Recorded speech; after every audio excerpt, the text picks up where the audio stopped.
Hey everyone, this is Brian from the Tennis IQ podcast. Josh and I hope that you're enjoying the content and discussions that we put out week after week. If you would like to support the podcast and help us to continue to produce quality episodes, visit our Patreon page at patreon.com/tennisiqpodcast/membership. Currently, we have two tiers of support, $3 per month and $7 per month. So again, our Patreon page is patreon.com/tennisiqpodcast/membership. Thank you so much. And now, on to the show.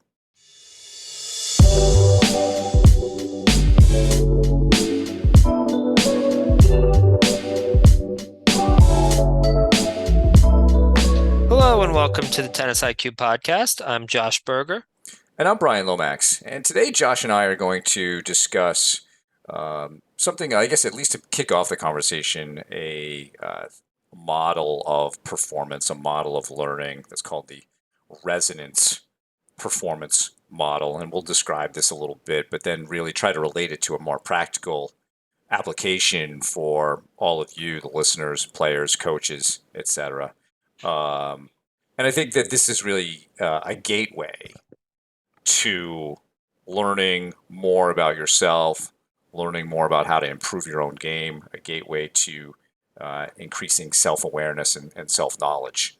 And I think a lot of the growth in a sport like tennis comes from that exploration of yourself, how you feel, what things feel like on the court, etc. And so just to introduce the resonance performance model, and the model itself, I would say, Josh, is really more of a high-level performance, but I think you and I will probably take it down to maybe more granular aspects of tennis performance. So the idea of the resonance performance model is that there is some sort of vision or dream of how, what you want to accomplish in sport. And we have often talked on this show that we're all trying to become the best tennis players that we can become, at least for those of us who see, mastery and competence as their most important motivation for playing. And of course, you can write about that or talk about that, in different flavors. Maybe it's about your dream is just playing challenging matches all the time and feeling, connected with those you compete with, etc. Right? Things like winning titles or winning conference championships, etc.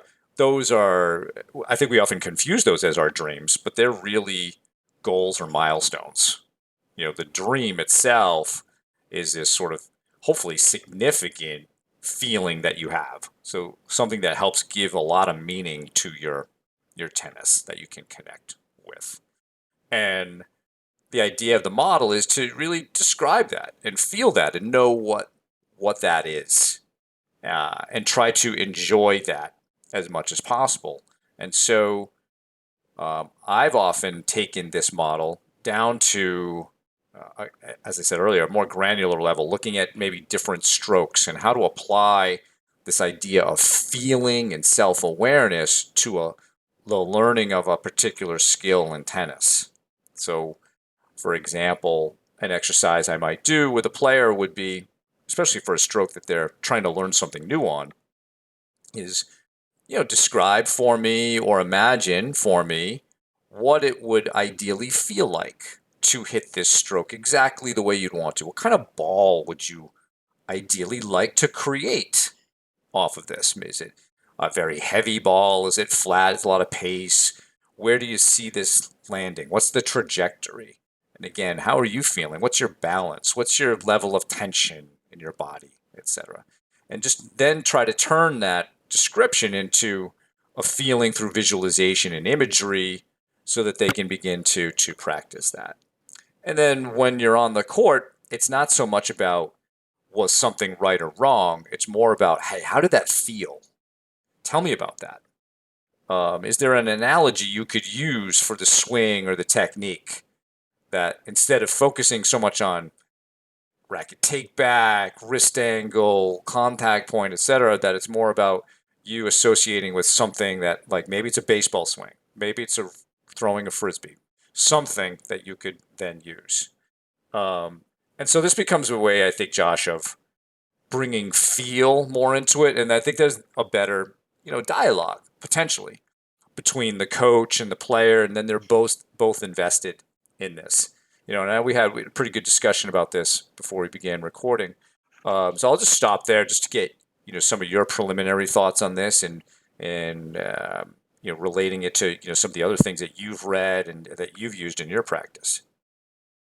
Yeah, so there's a lot that I like about it. I mean, I think helping athletes really try to improve on that self-awareness of feel and what is something supposed to feel like, or I think that it connects to what something's supposed to look like, and having a really clear vision for, okay, what is my forehand or what is my serve, what is that supposed to look like, and then what is that supposed to feel like? Can I close my eyes? Can I visualize exactly what that is supposed to feel like, right? When I hit that serve the way that I want to, if I'm working on my kick serve, if I hit that kick serve the way that I'm trying to, hit my best kick serve, do I have a really clear vision for what that feels like? Can I feel like, again, if we're sticking with that kick serve example, can I feel my back arch as I sort of, you know, lean back to get to, go to the ball that's tossed a little bit behind me? Can I feel, if I'm working my forehand, can I feel what my footwork's supposed to look like? Can I feel the swing? And and really focus on what that swing is supposed to feel like, rather than focusing on every technical part of the stroke. And as we know, that focusing too much on technique and on the technical part of the game can, not for everybody, but can certainly get in our heads, and can obviously, it's without good technique, we're limited in our level. So obviously technique is a really important part of the game. However, focusing on it at the wrong times, particularly when we're competing, can certainly get in our heads and can cause us to second guess ourselves, can cause us to overthink, can cause us to doubt our technique, even comparing our technique to our opponent or to other people. So I really like that this approach really emphasizes the feel, and emphasizes how is something supposed to feel, and being able to practice that. Can we practice that on the practice court? Can we practice that through visualization? Can we practice that ahead of time so that when we're in the moment, we have a really clear sense of, okay, is that feeling the way that I want it to? Is that feeling the way that I intend? Is that feeling the way that that vision or that dream, as you described earlier, is it aligned with that vision or dream? So I think that's all really important as we think about this concept, and I think this also relates a lot to certain concepts that we've talked more about. We've talked a lot about the book The Inner Game of Tennis. We had Sean Brawley on in an earlier episode, who has done a lot of work with Tim Gallwey, the author of that book. And yeah, happy to share. I mean, I spent a summer where I was working for Sean, and did coaching with him, and learned some of the practices that he would use.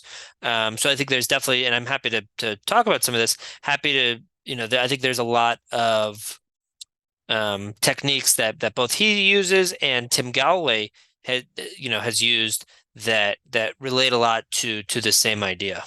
Yeah, actually, I would love for you to maybe start that, Josh, with because you like you said, you were fortunate enough to work with Sean, and you mentioned to me earlier how perhaps the forehand has been a project for you over the Absolutely, years. absolutely, has definitely been a project. Has not always or often been a strength. Has my backhand, I think, has always come more naturally, has been more of my strength.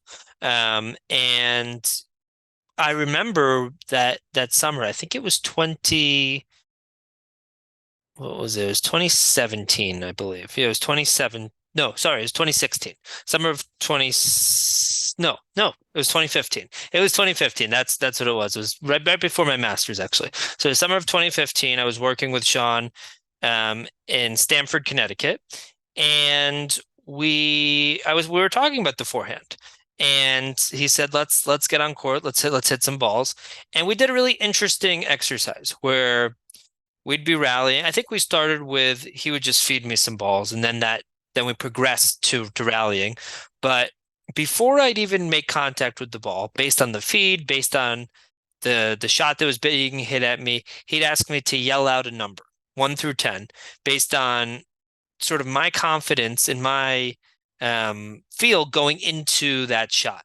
Was I ready to hit it? Did I have a clear sense of what I was going to try to do with that shot before I made contact, right? So if I'm in a, if the ball was fed deeper or shorter, that might have an impact. But, me having a clear goal or a clear vision of how the shot's supposed to look, how the shot's supposed to feel, would make a big impact in that situation. So that's one of the two um, situations that came to mind. Another one, and we had, people can revisit. We did an episode with Sean earlier on, an interview with him, which I definitely suggest checking out. But another thing that came to mind, and we can link to this video because I think there's a lot that tennis players can learn from it. It's so after Tim Gallwey came out with The Inner Game of Tennis, he came out with a book, The Inner Game of Golf, and he did a lot of work in this area as well. And there's a great video. And I've showed this video to some of the athletes that I've worked with, particularly golfers. But I think it has a lot to do with really being in tune with your sense of feel and your sense in that tactile sense. And what this video included, and I think this came out shortly after he released the book, so it's probably part of the, sort of like a promotional tour type of thing.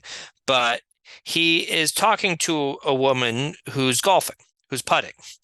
And what he asks her to do is to putt towards the hole, and she couldn't see the result of the shot. She could only putt and didn't end up knowing whether the ball went in the hole, whether it was 2 inches away, 5 inches away, 3 feet away, whatever. And Tim's standing by the hole. He could see the result of the shot, and from the camera angle, you can see it as well. And what was really interesting is after she would putt each time, he would ask her, "So how did that feel, and how far away do you think that was?" And maybe she'd say 5 inches, and it would actually be 2 inches away. And he'd tell her that, and maybe she'd make an adjustment, and she'd self-correct, and she'd try again. And what you see in the video is it really is remarkable how within a minute or so, she starts to self-correct. She starts to adjust. She starts to, based on just how things are feeling and a little bit of feedback, she is starting to make the adjustments needed to improve her game, to improve her putting. So I think when we originally talked about this idea, when you brought up this idea, Brian, this concept of the inner game of tennis immediately came to mind, because I think, there's a key part of the book where they talk about really having a clear vision, a clear image for what a shot is supposed to look like or feel like. And I believe the example that was used, and again, this is the 70s when the book came out, so we can bring up 2020's equivalent of this, but they talked about, imagine you have a photographer from Sports Illustrated coming by, and they're going to take photos of you as you're playing tennis. And it doesn't matter if your shots go in or out, or you hit the ball over the fence. It really doesn't matter. All that matters is, do you look good for the photos? Do you look like a professional tennis player or one of the best players in the world? And I think that idea is, that intuitively we know that as long as we have a vision for what we want our form to look like, that's been imprinted and we are able to do it.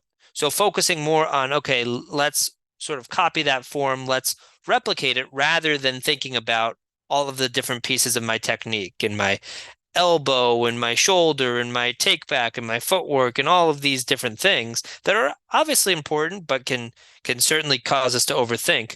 But instead, trying to have that clear vision, that clear feel for what it's supposed to look like and supposed to feel like, and trying to replicate that, and then judging ourselves based on that. Judging, okay, was that the type of feel that I wanted? Was that close? Was that really far? And then can we make adjustments as need be from there? Yeah. And maybe judging also, perhaps not the exact right word, but maybe assessing, Right. right? Maybe we want to do it a little more non-judgmentally, actually, in Non-judgment, yeah, fact. because then we get into the right and wrong and good and bad piece. Yep. But there are a couple things that came up there, Josh. So the idea of like that description for the photographer, today, think about certain shots or tactics that players might use or have used over the last 5 or 6 years that are not taught by a professional coach. The tweener. Now, there may be some coaches out there who are teaching it in a lesson, I but have. I have not. Mo mostly because I think it's It's fun and fun, I think it right? adds a little But how did versatility. you learn it? Just by watching other people doing it, by thinking it was Exactly. cool, by tossing a ball in front of me, letting it bounce 4 or 5 times until the ball is nice and low, and sort Yeah. of trial by error luckily without hurting myself. But right, exactly. But your first exposure to it was some video, some player doing it, and like, oh, that looks like fun. But it wasn't like a class or a particular lesson, most likely for many of us. Um, and so it is a perfect example of we can watch something and we can copy it and make it our own. I think for a while, remember the saber play, sneak attack by Roger? Yeah, I started seeing some of that at different academies. People would just do it.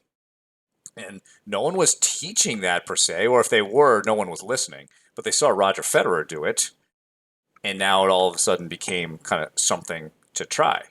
So I think that is, we have to keep in mind a lot of the learning, it really comes from that visual piece, seeing it and creating blueprints in our own mind for what to copy and how it should look and how it should feel.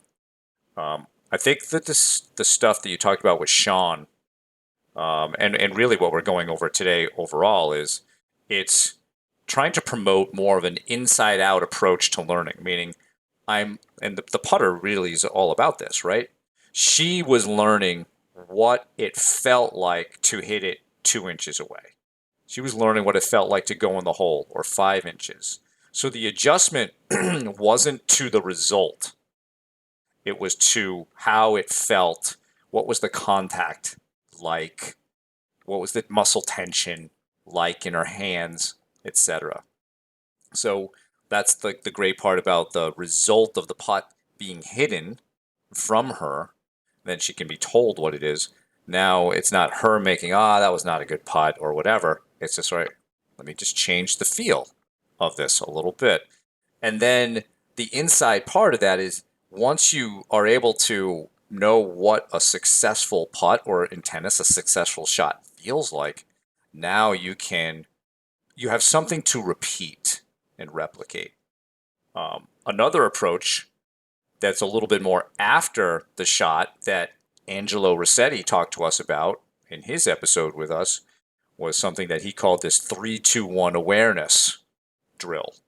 And so the 3-2-1 system is a system of assessment of what you felt out there. So let's say we use the kick serve example, Josh. You as the coach, your student hits a kick serve, and then you could ask them assess it on the 3-2-1 scale. 3 felt great. Really liked how that felt. It was smooth, etc. 2 would be okay, and 1 would, not be, a shot that we would want to repeat, right? And so the idea of using 3, 2, and 1 is, language wise, it doesn't carry the same weight as great, okay, terrible.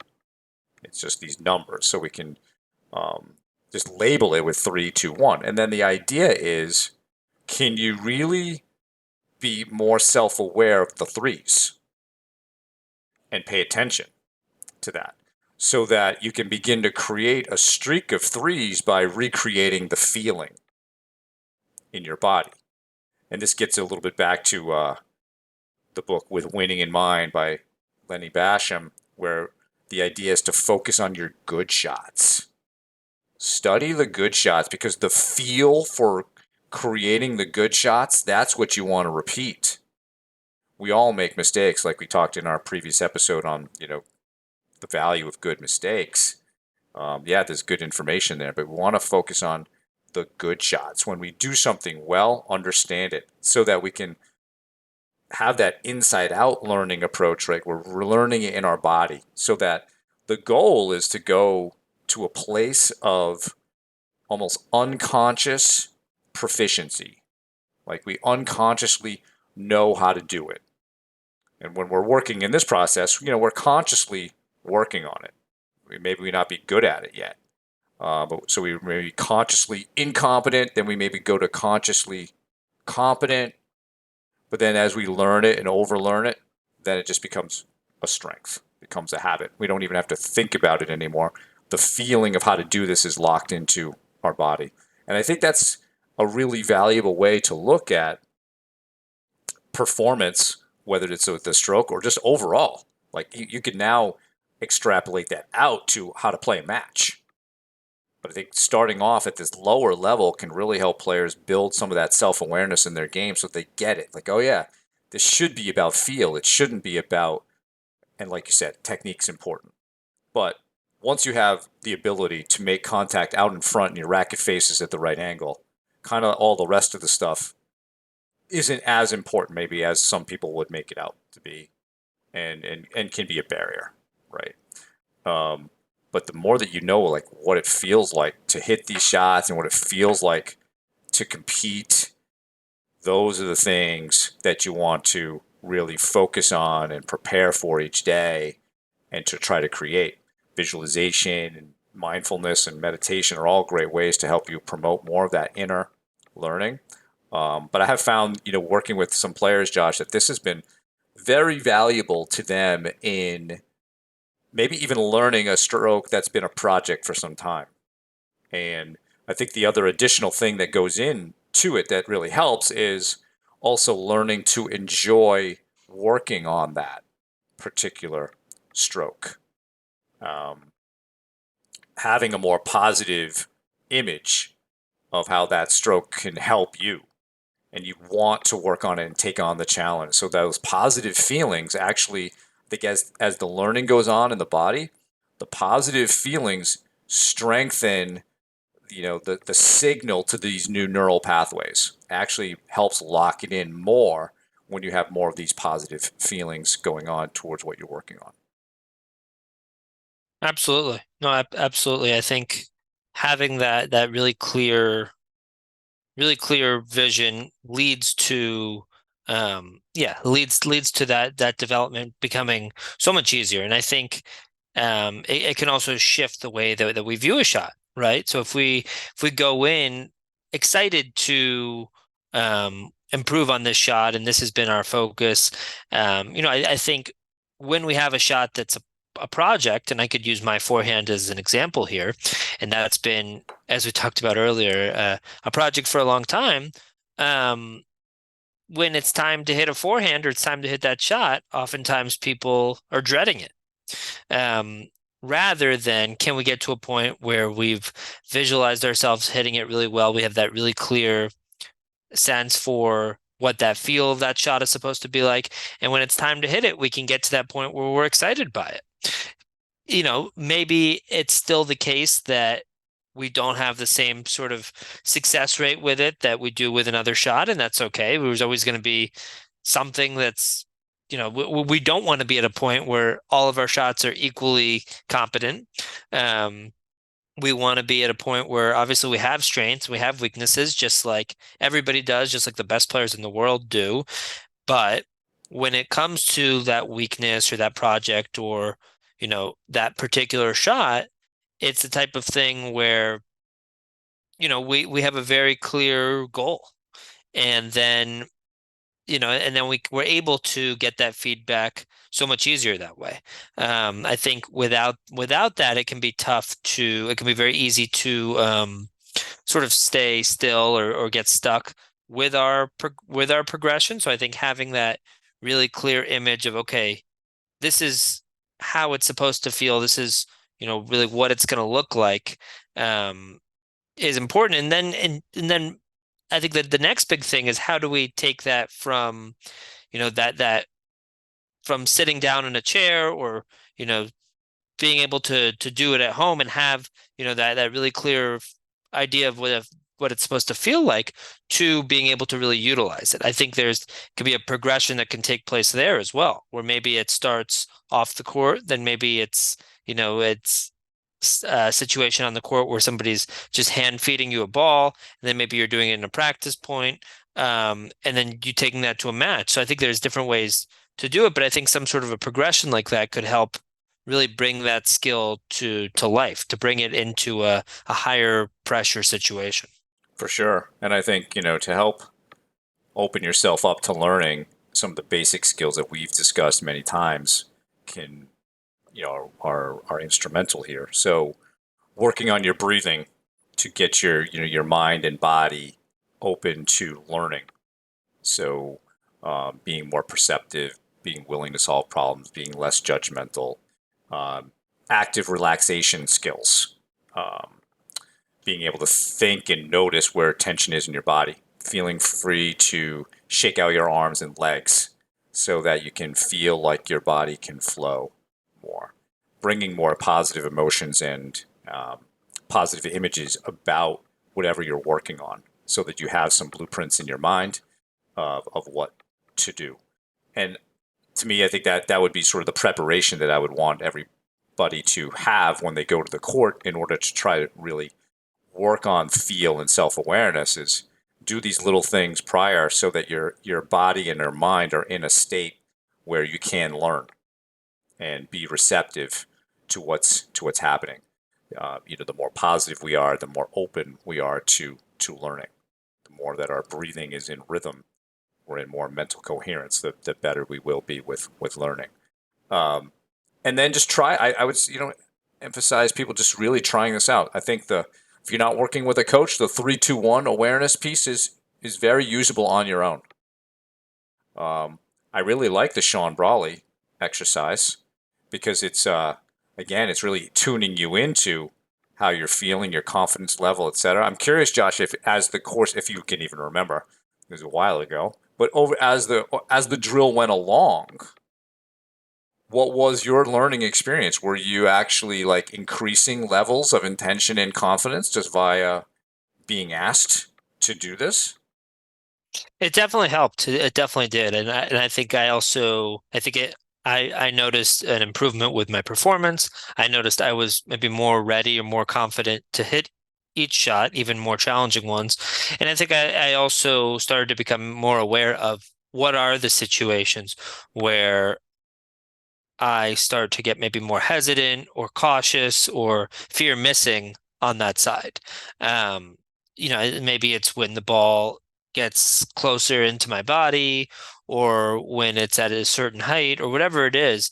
But yeah, I remember there definitely being an improvement and also that learning piece, that awareness piece of myself, of okay, what are the situations where this feels really easy for me and I feel really confident going into hitting this shot, and what are the situations where that's not the case, and I don't feel confident. I feel hesitant or scared to miss, and that being sort of the overwhelming feeling going into a particular shot. Yeah. So I really like that drill. I think that's something if coaches are out there listening would be very interesting to try in private sessions with players or even bringing it up to your coach that hey, you heard about this drill, can we try this out?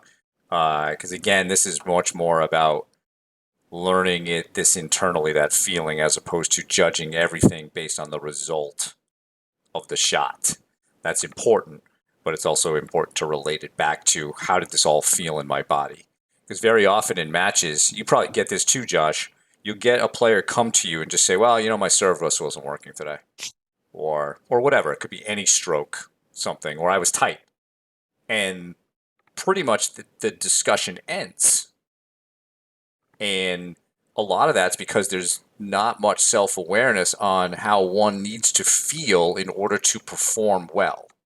I'm a big believer in that the better you feel mentally and physically, the better chance you have of performing well.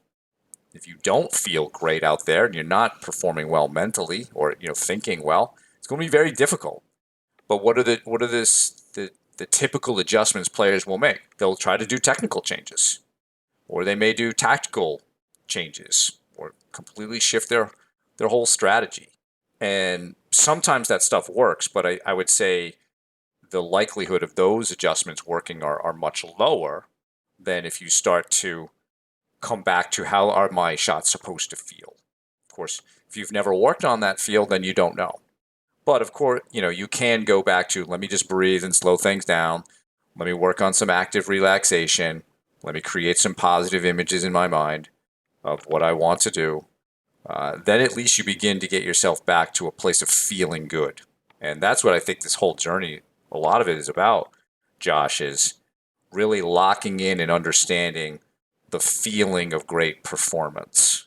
And we can, the more that people are working on that aspect of their games, then adjustments during matches become you're making the right adjustments by going to how is my game feeling rather than what are all the results of the points and am I making mistakes, etc.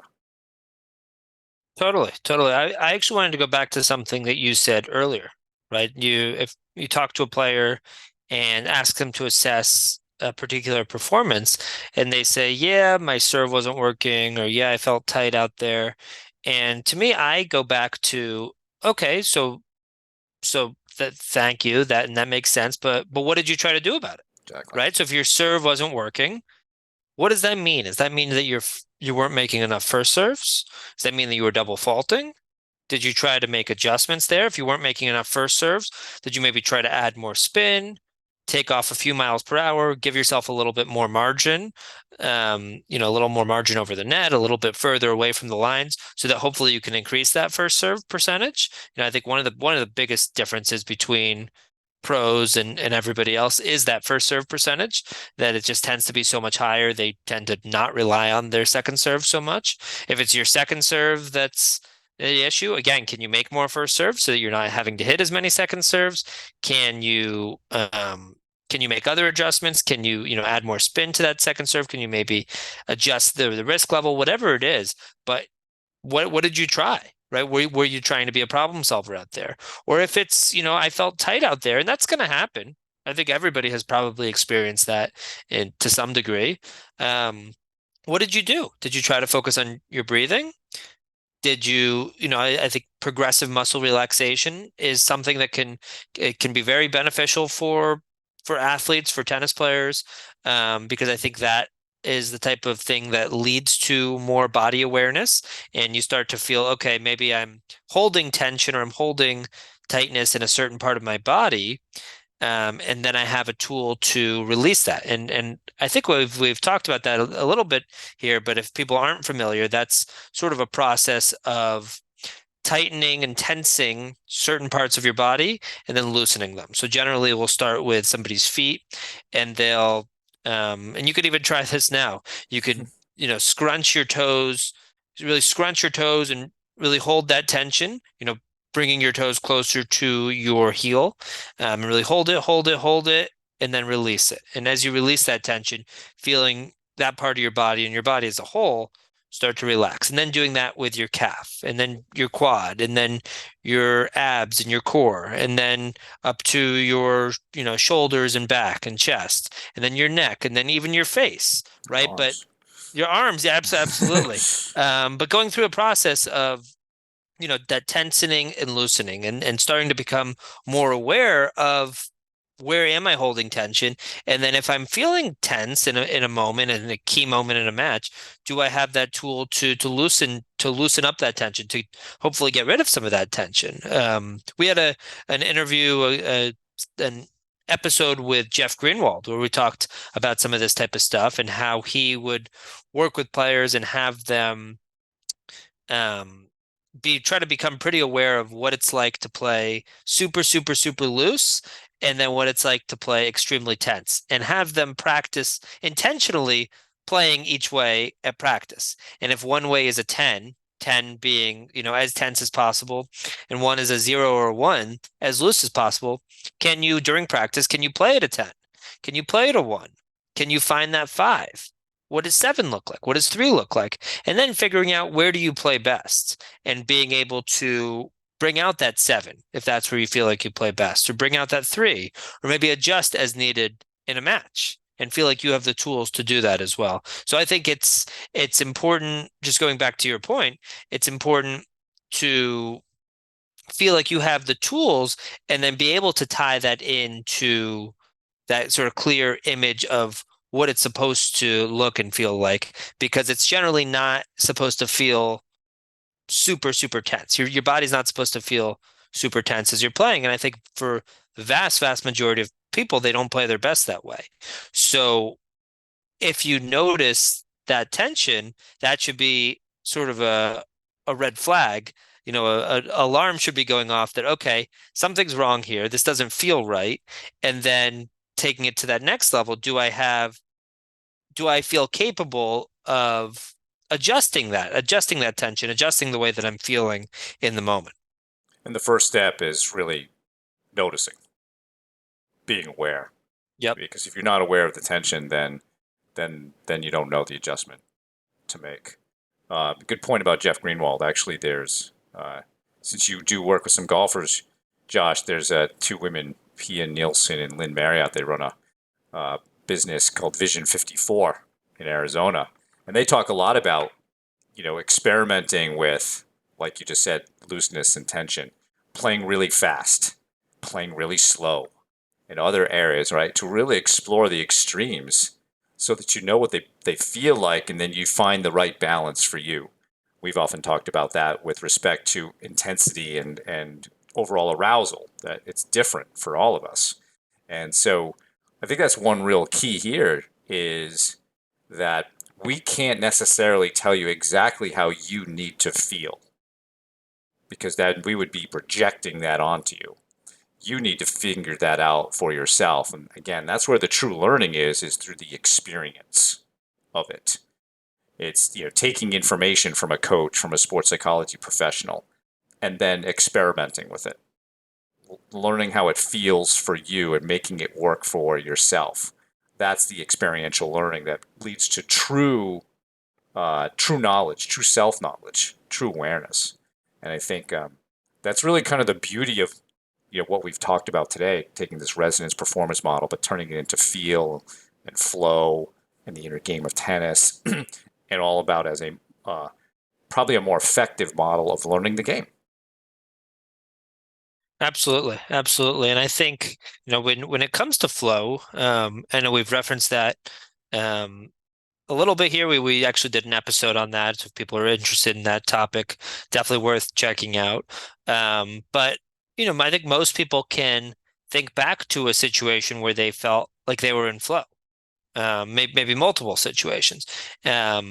So can you think back to that? Can you really have a very clear feeling? What does that feel like? What did that feel like that day where everything was in flow, where everything felt pretty effortless, where, time was moving maybe differently than it normally does, where you didn't feel like you had to overthink things and overthink your technique. You're kind of, more so letting go and letting it happen. What did that feel like? And can we have a really clear image of that? And I think that having that, and focusing on that makes it easier to get into that flow state. I often hear people talking about wanting to be there more, which makes sense. And I think it's notoriously hard to get into or elusive. Nobody's always there. So can we have a very clear sense of what it is like to be in flow? And hopefully that makes it a little bit easier for us to get there a little bit more. Yeah, for sure. And yeah, definitely recommend that episode that we had on flow, as well as some of these other ones that we have referenced today. So hopefully everyone was able to get some good tips for their own learning and self-awareness through this episode. And of course, we thank you for listening to the show. So for more on today's episode, please check out the show notes. If you have any feedback or questions for me and Josh, please email us at tennisiqpodcast tennisIQ@gmail.com. You can also use the Twitter hashtag TennisIQ. Additionally, please subscribe to the show on your podcast platform of choice, including YouTube, so you can be notified of new episodes. You can also check us out on Instagram. If you would like to support the podcast, please visit our Patreon page at patreon.com/tennisiq/membership. Thanks again, and we'll talk to you soon in our next episode.